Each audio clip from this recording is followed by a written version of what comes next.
Welcome to our channel. Today we how to reset Xfinity voice remote easy guide step by step clearly.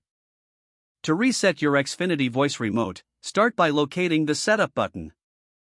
The setup button is usually found at the top of the remote. Press and hold the setup button until the red light at the top of the remote turns green. Once the light turns green, release the setup button. Next, press the Xfinity button, which is also located near the top of the remote. You should see the green light blink and then turn off.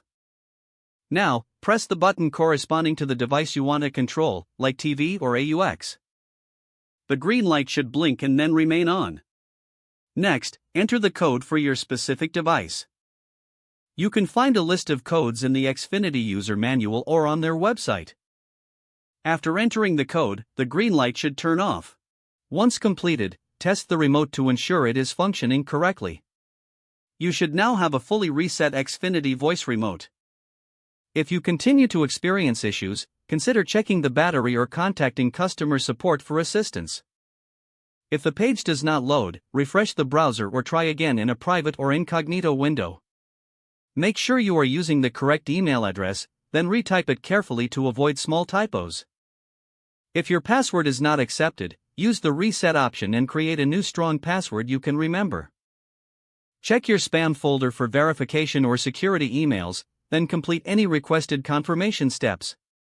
Enable two-factor authentication if available to improve account security and reduce unauthorized access risk. After signing in, review your profile details so your contact information and settings are accurate and current. If you see an error message, note it down and try again after restarting your device and internet connection. Log out when you finish, especially on shared devices, to keep your account and payment information secure. If the page does not load, refresh the browser or try again in a private or incognito window. Make sure you are using the correct email address, then retype it carefully to avoid small typos. If your password is not accepted, use the reset option and create a new strong password you can remember. Check your spam folder for verification or security emails, then complete any requested confirmation steps.